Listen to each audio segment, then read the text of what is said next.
Welcome to this edition of the Doorstep. I'm Tatiana Serafin, Senior Fellow here at Carnegie Council. And I'm Nick Gvosdev, Senior Fellow at Carnegie Council as well. Really pleased to welcome Tom Nichols, my former colleague at the U.S. Naval War College and the Harvard Extension School, now a senior writer with the Atlantic Monthly, and also the author of Our Own Worst Enemy. We had him on a podcast here 4 years ago to discuss that book. And now in 2024, just re-released the second edition of The Death of Expertise. Here to talk about everything from vibes, the election, what motivates people to vote, and what we can expect in this coming election season. And so with that, Tatiana, I think we'll go right into this very fascinating conversation with Tom. Tom, so great to have you back with us at the doorstep. And I wanted to plunge right in with something that you have been discussing on your X and Blue Sky and Threads accounts today, and which touches very much on this notion of news, information, the informed citizenry. You've been dealing with the reality that Americans believe that we're in a recession when we're not, and that people are claiming that the S&P 500 is down when it's actually up. So, given that you've been able to release the second edition of Death of Expertise, are there any lessons that we're learning from the second edition of the book and just these real-time examples about how people are gaining information, but more importantly, does it even matter? Do facts even matter anymore? Or are we now just in a post-fact, No, what I feel? no, facts are really secondary to vibes and feelings. One of the things that I think is common to both editions of the book, then that has actually a problem that's actually gotten worse over time, is that we increasingly prioritize emotion and feelings over reason and facts. That and this is part of the underlying problem, and I wrote about this in Our Own Worst Enemy as well as in The Death of Expertise. It's this underlying narcissism that says, look, if I feel like the Dow or the S&P 500 is down, who are you to tell me that it's not? What are you calling me stupid?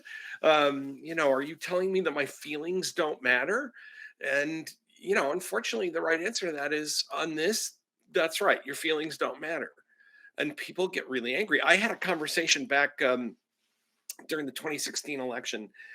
Donald Trump had said something like real unemployment was something like 40%. And one of my friends, a close friend, said to me, well, it could be that unemployment's 40%. And I said, even during the Great Depression, it wasn't 40%, it was like 25%. I said, if it were 40%, we'd be like fighting over canned goods in the streets. And he paused and he said, but what if I feel like it is? And I don't know how you answer somebody I said, of course, this being a close friend, I said, who cares, about your feelings? You're just wrong.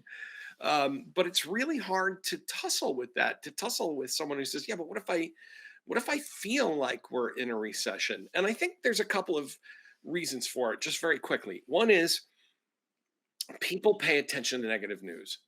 The media pushes negative news, but also even when the media pushes good news, people don't pay attention to it. They just wave it off as not relevant or ephemeral, transitory.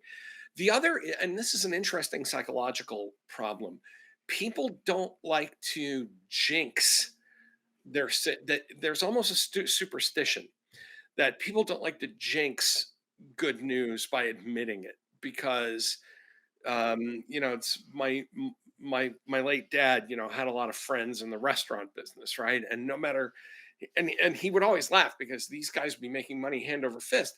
But if you ask them how they're doing, they'd say, yeah, it could be better. It's been tough, a little, because they almost felt like they were endangering it to say, yeah, I'm having a good year. Because the minute they said that, it would stop happening.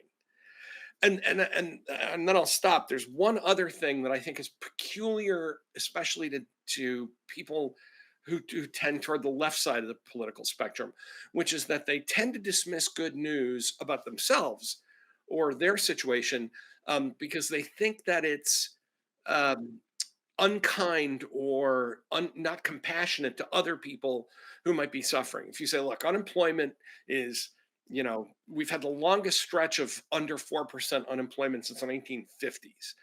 A lot of folks from that side of the political argument will say, yes, but someone is suffering somewhere. There are still people who are living paycheck to paycheck, which is always true. Even in the best economy, there's frictional unemployment and people are struggling. But I think that for a particular group of people, they think it's almost gauche to acknowledge good news. So for all these reasons, um, we simply view everything, whether it's foreign policy or the economic data or whatever, through this emotional priority rather than kind of the cool lens of reason and rationality. And I think that certainly social media doesn't help because it fosters polarization. Um, and I want to refer to, and it fosters polarization and what I want to know. And you talk in one of your latest pieces, it's called MAGA Memory Hole. And I want you to talk a little bit about that because you are back with us after a long while, almost 4 years. You were with us on our fourth episode, which was called The World Waits for the Next US President. And gosh, we're like in the same place. So is it a memory hole or are we just stuck in time? Some of it is a memory hole that for those of you that are not up on your high school era literature. Of course, the term is from 1984, the book 1984, where inconvenient facts were shoved into a little slit in an office that took them to a furnace, never to be seen again.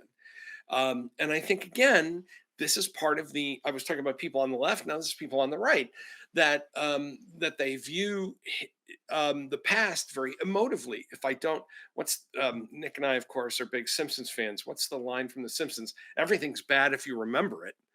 That if that that I think a lot of folks simply just wave away things that happened, and they say, "Well, that was a long time ago," or "I don't really remember that." And so we have this kind, and especially Tatiana, as you're pointing out about social media, it lends us it leads us into a kind of presentism that nothing happened yesterday, tomorrow is unknowable. Everything is happening in the immediate kind of 10 minutes of this moment that I'm typing on social media. Um, and that's not you can't sustain a democracy on that. I mean, that means that to use another pop culture illusion, that means that everybody is like the guy in the movie Memento who couldn't form new memories, right? Every morning he wakes up and he has to look at pictures and check himself for tattoos and little notes he's left himself because he can't, every time he goes to sleep, he forgets everything and has to start all over again the next day. Well, informed consent and participation in the political process means that you accumulate and interpret and analyze information over time, and that you have some memory of yesterday and some ability to forecast into tomorrow. And people, that's not emotionally satisfying. And I think now that we live in a post material political era, that is, where we're not constantly trying to figure out how we're going to eat food or keep ourselves warm in the winter, or survive to the end of the day against, invading hordes or packs of wolves or whatever. And by the way, that era came to an end a lot more recently than people realize. Um, that now we are free to say, all my material needs are all met. Now I can just kind of feel stuff about politics, and that I don't know how any I mean, I think it's especially hard for somebody like Joe Biden, who's trying to run on a record as an incumbent. It's easier for the challenger, Donald Trump, to simply say everything you feel is true, because I'm not in office and I'm not responsible for it. You can't run elections this way. It's no democracy can stay on this treadmill of vibes for very long. Well, can I connect to that point, your last point there, and you're talking about Joe Biden running on a record. 4 years ago, it was Donald Trump trying to run on a record, or at least to get people to accept what his definition of the record was, and it was Joe Biden as the challenger. Now we seem to have, we flipped the script in a way. But there is this underlying sense also, right, that, and I like your point about post-material politics, that also, no matter what happens, it just can't get that bad. Right? That if I feel this, and well, if we make a choice, what's the worst that could happen? And what does that mean for, again, our audience, the informed public, citizens getting ready to vote? Uh, this sense of, well, it really doesn't matter because how bad could it get? And is there a difference this time around? Again, we had you in 2020, days before the November election. We didn't necessarily fully understand what might result from that election and then manifested itself the following January. But really, this time around, what may be at stake? And as you said, if we can't sustain a democracy on vibes for the long term, you can't sustain a republic. What does this also mean? The sense of that no choice is really fatal, or it doesn't really matter, or how bad can it get? The phrase we're looking for here is normalcy bias. That no matter what happens, tomorrow is going to look mostly like today, and that is true right up until the day it isn't. And people have a hard time getting their arms around that. I'll put in a plug for my magazine here for the Atlantic. We did an entire special issue with 24 authors saying this is what a second term of Donald Trump could look like. Because we wanted to help people imagine this. And as my editor in chief, Jeff Goldberg, said, and to put it in front of the American people and say, is this what you want? That you have to make an informed decision. It can't just be, well, no matter whether you're a Trump voter or a Biden voter, I don't think anybody thinks that or I shouldn't say that. I think too many people think that a second Trump term is going to be like another term of Biden, but with lower gas prices. But even Biden and Trump supporters, the most ardent ones, would say that's not true. That there would be dramatic changes. There's a great line from Ernest Hemingway about going bankrupt that that I think applies to this kind of political change. How do you go bankrupt? Gradually and then all at once. And I think people are not internalizing how much things can change. I think that's one of the reasons we had trouble dealing with the pandemic. That people just couldn't. I mean, I remember driving, around those first weeks in 2020 and saying, this is like a dystopian science fiction novel. I'm, literally once in 100-year thing. And it took me a while to internalize. I remember my daughter asking me, how long is this going to last? And I was like, gee, I don't know. Could be 3, 4, 5 months, maybe. The idea that I would have said, look, our life is fundamentally different and will be for at least 2 years. That was just a hard thing to conceptualize. And I think people are having a hard time conceptualizing any kind of serious political change. And that's, whatever my personal feelings about Donald Trump, that's not a partisan comment. These are things Trump himself is saying he'll do that are dramatic departures from the norms of American politics. And I think a lot of folks are just saying, well, it's just stuff people say. When we were talking back in 2017, it was all notional. We said, well, maybe it's an act. Maybe he doesn't really mean some of that stuff. Maybe he wouldn't govern that way. But after 4 years, I think these are things that he said that we have to take seriously. And I think voters just aren't focused on that because, again, they've replaced a lot of what happens in the political world with kind of the movie that they're watching in their heads rather than what's actually happening out there because they've already made up their minds and they're kind of reverse engineering everything to get to their preferred political choice anyway.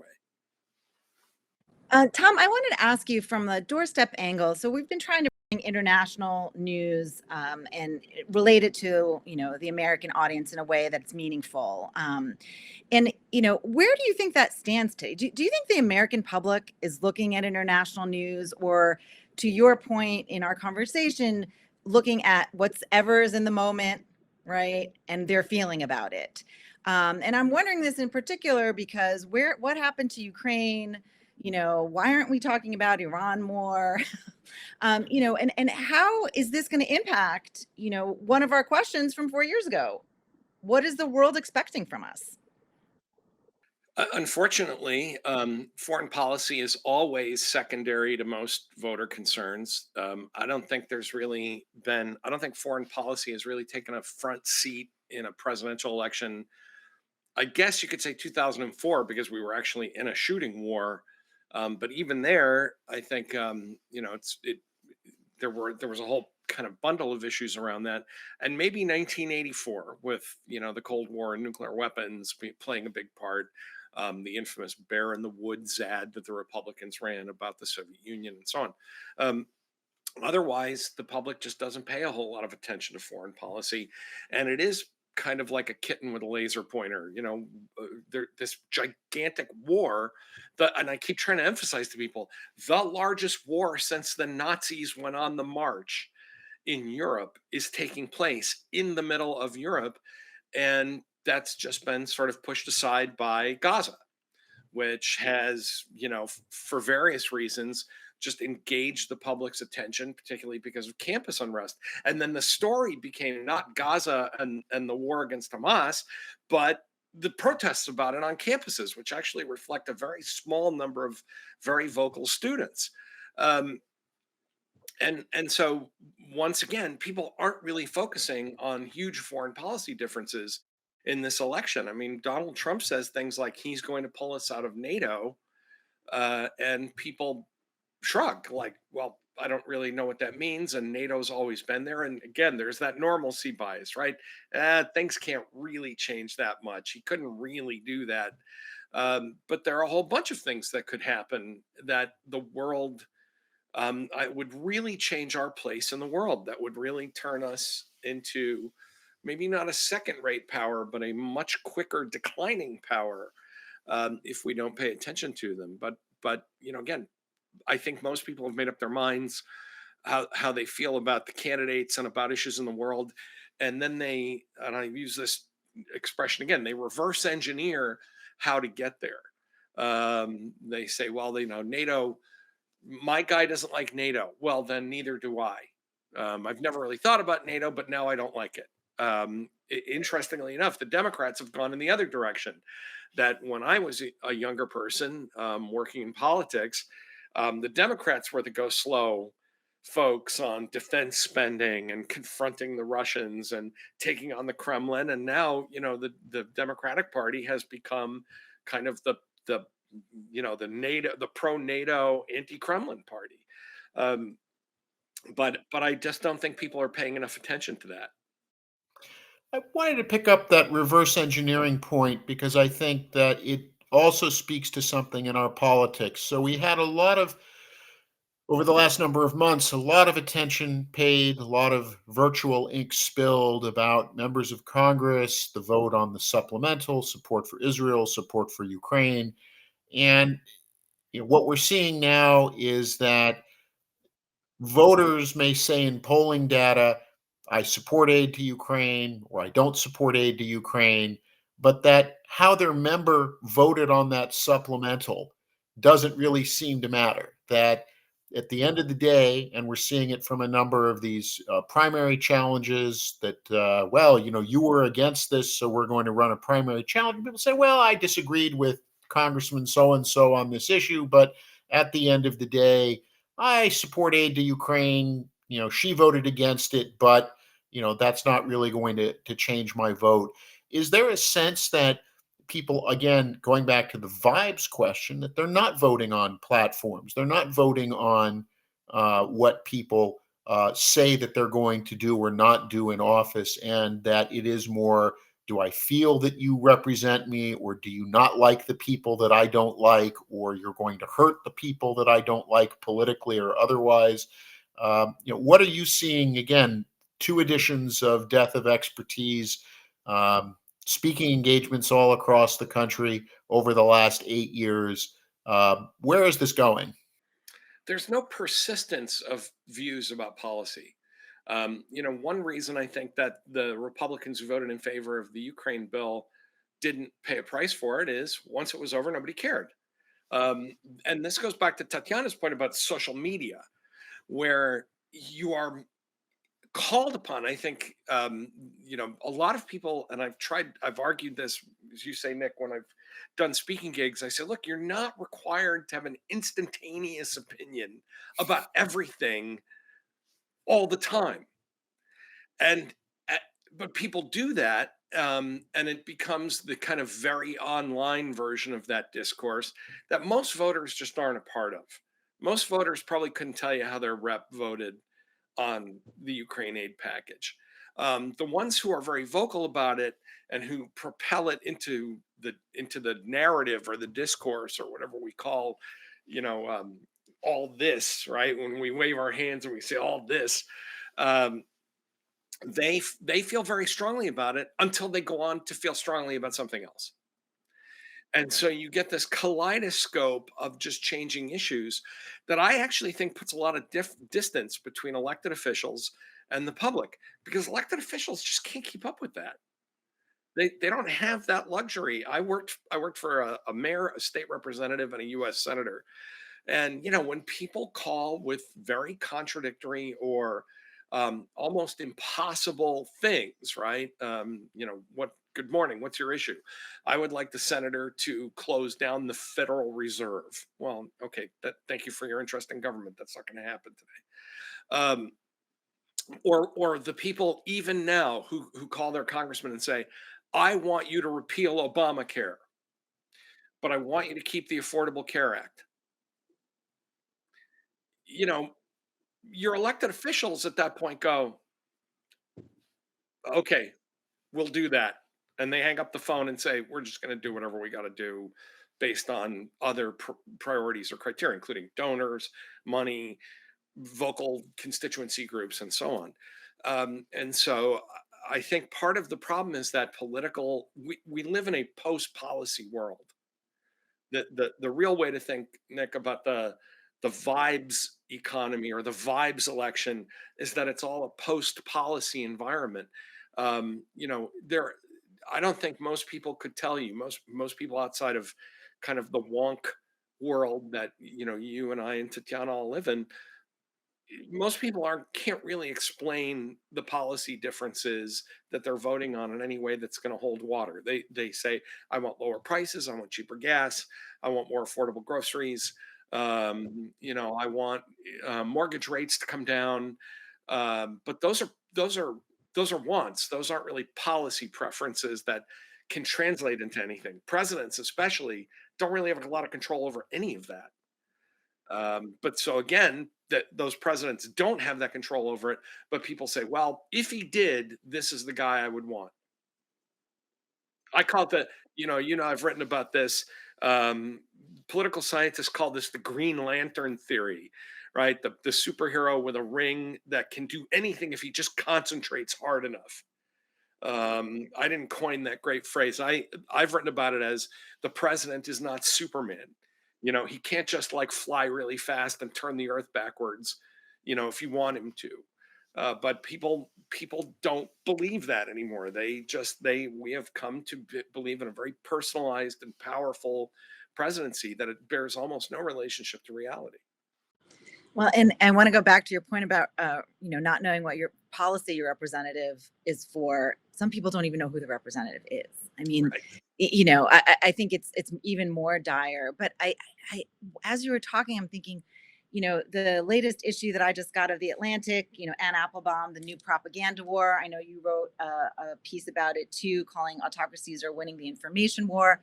And I wonder if, in part, that's because of what we've been talking about here today, the fact that people are responding to an image or a feeling about an image rather than policy and information. And so that it's easier to promote propaganda if you're Oh yeah, just going to relate it to a picture. the authoritarians that are attacking our information environment, they understand one thing about us that's really important. They understand what a bored society we are and how much we crave drama and entertainment. and they provide it. There's an interesting feedback loop that happened between American television and Russian television. People who watch Russian nighttime TV have referred to the foxification of Russian television. That nighttime Russian TV now looks a lot like Fox News. With the chyrons and the dramatic sets and the colorful, backgrounds and the shouting and all of that stuff. But that feedback loop works in the other direction now. That the Russians have been able, I think, to create stories that really get play on the internet, in some corners of American media. I saw just yesterday that even though Tucker Carlson was finally forced off of Fox, his Twitter show, his podcast, videocast that's now on Twitter, the Russians are going to start streaming it in translation. And again, this kind of cross pollination, because Carlson, toward the end on Fox, was a very reliable conduit of Russian talking points. I'm not saying he was working for the Russians. I'm saying that there was a feedback loop there, where you could tune in at, prime time to the biggest show on Fox with millions and millions of voters. By the way, Fox's demographic being a much more likely to vote demographic, in the over 55 demo. And hear things that you would have heard on Russian television. And then on Russian television, you would get the evening host saying, Tucker Carlson is the smartest American commentator. Here's what he said today. And it really, the authoritarian governments in China and Iran and others, they have played that really well, because they understand that we don't want to, and it's an analogy I use all the time. We don't want nutritious, balanced meals of good information. We want junk food. We want sugary milkshakes and triple cheeseburgers, and they know how to promote that stuff. I'll just end this little rant with pointing out that Aaron Rodgers, the football player, actually went out there about a month ago. We're talking now in like April, and repeated the old Soviet, not Russian, the old Soviet propaganda story about COVID and AIDS, and all these being developed by the U.S. Army. And the Soviets did that with AIDS in the 80s, and then later came out and said, "Yeah, that was us. We can't believe we sucked you in on that one." I think the head of the SVR, the Foreign Intelligence Service, said this in like the early 90s, basically said, "Yeah, we," and yet here we are 40 years later, and Aaron Rodgers is out there basically just, sending out that same line. Why? Because it's interesting, because it's dramatic, because it's conspiratorial and thrilling. And the idea that, just sometimes stuff happens in the world, Americans have lost their appetite for that. Unfortunately, they want everything to be entertaining and dramatic, and so that they can cast themselves in the role of great warriors for great causes. I wanted to take that last point and tie it to another point you just raised about voting and demographics. So on the one hand, we have a reliable cohort of over 55 voters who come out. And when you were with us last, a big question was the youth vote, the under 29 vote. Was it going to turn out? How much would it turn out? What would motivate it to turn out? And here we are 4 years later. And the question of youth turnout and youth enthusiasm is still on the agenda. That the question of, will the under 29s vote, and who are they going to vote for, or if they're going to vote, who are they not going to vote for? How is this playing out? And again, is this this theme you said of, wanting to be part of a bigger story? This has been something I think we've tracked in American politics now, that people always want a Selma moment. They want to feel that they are at the center of historical moving events. 2020, we had elements of big pandemic. This was supposed to be the election to reset to normalcy. And now in 2024, the race looks to be a toss-up, and you have young people saying we're not going to vote, or we're not sure who we're going to vote for. How is all this going to play out? Well, one thing that's true is that younger voters just don't vote at the same rate as older folks. And that's been true even since I was a younger voter. I was unusual as a young voter. I never missed an election, but turnout rates among young voters are always bad from the time that they got the vote in the mid 70s. So there's a kind of Lucy in the football feeling when you're dealing with younger voters, when they say, well, this time we're definitely going to show up. This time, the youth vote's going to matter this time. And it did in 2020. Um, and we applauded the youth vote this time for only being 15 points behind everybody else. It was a higher turnout election, but it was, the youth vote lagged exactly the way it always does, um, behind people much older. And, if younger folks are watching this or listening to this, I'll just say, if you get mad about older people constantly getting their way with policy preferences about things like not forgiving student loans, the housing market, other things, it's because they vote. It's because the system responds to the people who vote. Um, in 2022, we saw that bump in 2020, and then again, kind of a dip in 2022. With that said, I think that in some races, younger people really are coming around to the realization that this is their future at stake. I think overturning Roe v. Wade was a real shock. That's one of those normalcy things. I fell into that for years. I said, "Look, calm down. No one's going to overturn Roe v. Wade." I remember. There's a possibly apocryphal story about one of Reagan's staffers saying, now that you're president, you're going to, try to get rid of abortion. And he said, do I look crazy? That, Reagan was anti-abortion, but he understood that there were limits on that debate. Um, Now it's actually happened. And you have states that are basically trying to criminalize not just abortion, but all kinds of reproductive care. So younger people are cluing into that, and I hope they do. I think some of this too is just, again, social media or echo chamber stuff. When you have young people saying, "Well, I'm not going to vote for Joe Biden because of Gaza," well, okay, Joe Biden's not the president of Israel, but if that's the thing that motivates you, that's your preference. But then when we find that if you poll all young people, that Gaza falls to something like 15th in terms of the policy interests of under 30 voters. I mean, that's a very niche kind of, campus oriented view about younger voters dumping Biden over Gaza or their student loans or whatever. My bigger concern is that younger folks just don't show up because it is in the nature of young voters not to show up. So I think that's the bigger problem, and I don't think it has anything to do specifically with Joe Biden, who, I mean, Biden has trouble with younger voters because he's old. Um, he looks old, he sounds old, and younger voters always want to have the last, president that really engaged those voters was Barack Obama in 2008. But once again, once Obama was elected, and with a kind of quick surge in the youth vote, that vote fell off again. And by 2010, the Republicans were able to make huge gains. And by 2014, they had recaptured, again, in part relying on the youth vote not showing up. They'd recaptured a lot of seats.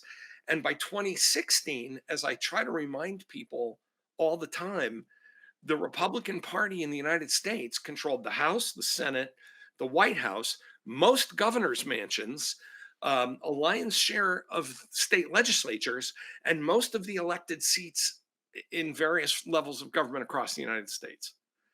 The only thing that really saved the Democrats from, being a kind of permanent minority was Donald Trump basically scaring the heck out of a lot of people and changing the dynamic of those elections.